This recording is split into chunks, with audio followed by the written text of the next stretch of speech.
Adventure Time is a powerhouse in animation, one that I think is personally responsible for the complete boom we experienced in the 2010s. Steven Universe, Craig of the Creek, TMNT 2012, Gravity Falls. Out of all these cartoons, Adventure Time was the first, creating almost a ripple effect that continues to spread today. And now, over 13 years later, Adventure Time still proves itself to be at the top of the game. Fiona and Cake was originally going to be an additional episode of the miniseries Distant Lands, all about Simon Petrikov, aka the Ice King, before they whittled it down to 4 and made this episode its own series. Fiona and Cake, disgruntled that they're stuck in a world without any magic, find themselves on a multiversal adventure after a botched ritual by Simon to see his wife. First off, big forewarning, this series is PG-14, and it's very easy to forget that it is, up until you see shit like Fiona flipping the bird or some legitimate gore when Finn goes hunting. What's great about it though is that you never lose that Adventure Time charm even with the additional subject matter.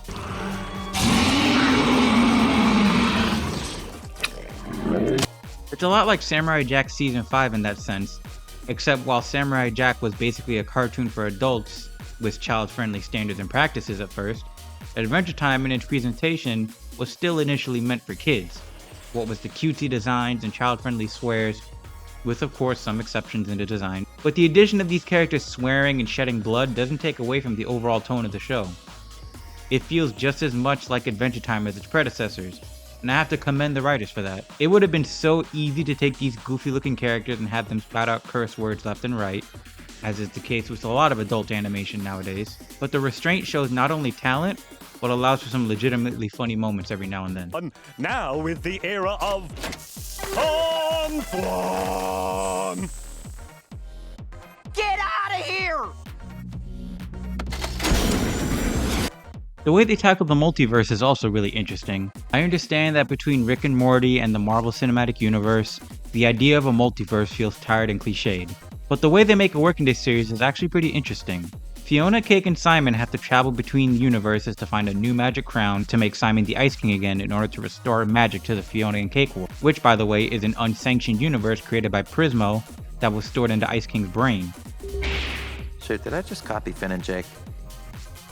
And thus all throughout they're being chased by a godly villain known as the Scarab, since they are trying to re-establish an unsanctioned universe. It's fascinating to see how all these different versions of Adventure Time would play out. We see what happened to Farm World Finn, we get a universe where the Ice King is actually normal and hounded by a deranged Candy Queen, we get a world ruled by vampires, and babies. Look at all these little babies, they're adorable. Look, they have the Lich locked up in a playpen! The biggest strengths I would give to this miniseries, however, is the characterization. The series is called Fiona and Cake, but this is absolutely Simon's story, and they explore how he's been adapting to this new world of magic and weirdos really well. He's not adapting. The same for me. Every day is just an unending slog towards what?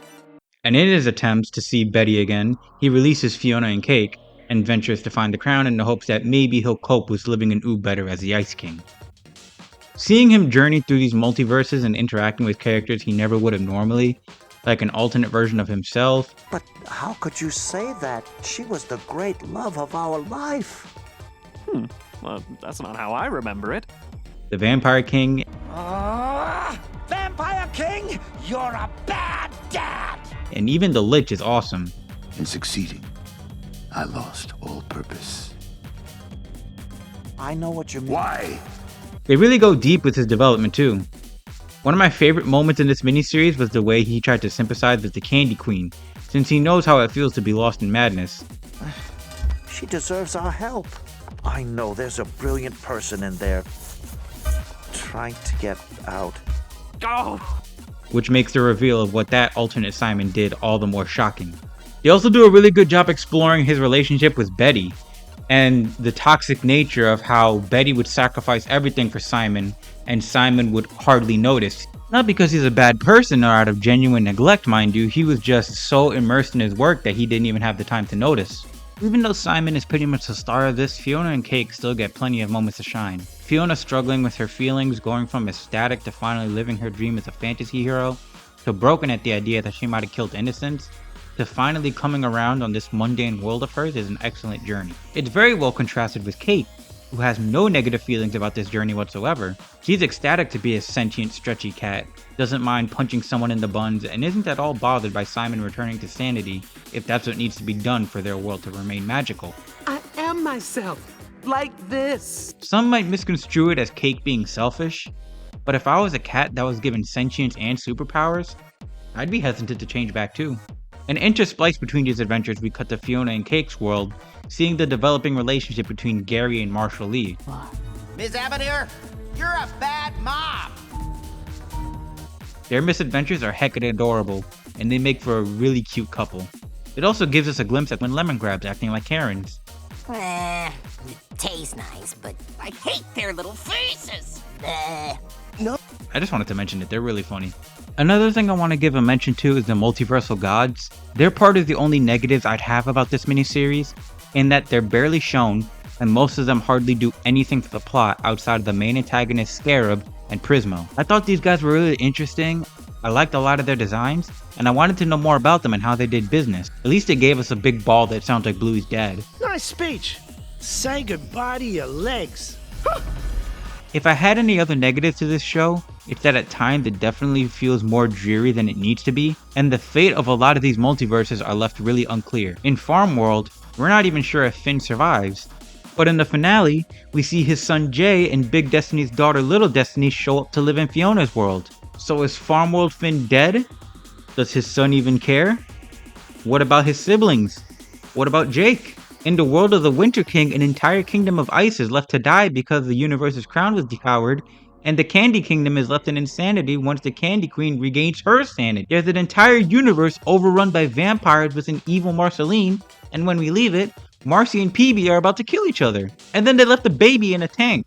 And don't get me started on the universe where the Lich actually succeeded in killing all life, leaving only him and Bimo. And then Bimo sacrifices himself for nothing. For us to get emotionally vested in these alternative universes, they really leave us feeling like we've got holes in our hearts because the issues in said universes never really get resolved. The Vampire King still has Simon's crown, all life is still extinguished, the only universe that we can say for 100% certainty is going to be okay is Baby World. These are minor annoyances for me that all in all don't take away from a really solid miniseries. I've been seeing a bit of confusion among fans as to whether or not there's going to be a season 2, since Warner Bros. Keeps calling it season 1 on social media, but if I'm being totally honest, not only do I think this is going to stay a miniseries, I don't want a second season. The story they told feels perfectly wrapped up nice and tight. I'm content not seeing any more of Fiona World now that it's a mixture of magic and reality. I don't need to see any more of Simon's journey. I'm very much happy with the way the story played out. Between the great animation, the solid writing, and the great characterization, Fiona and Cake is a home run going into the last quarter of 2023. I'm old enough to remember where Adventure Time first premiered, but you can call me Crit.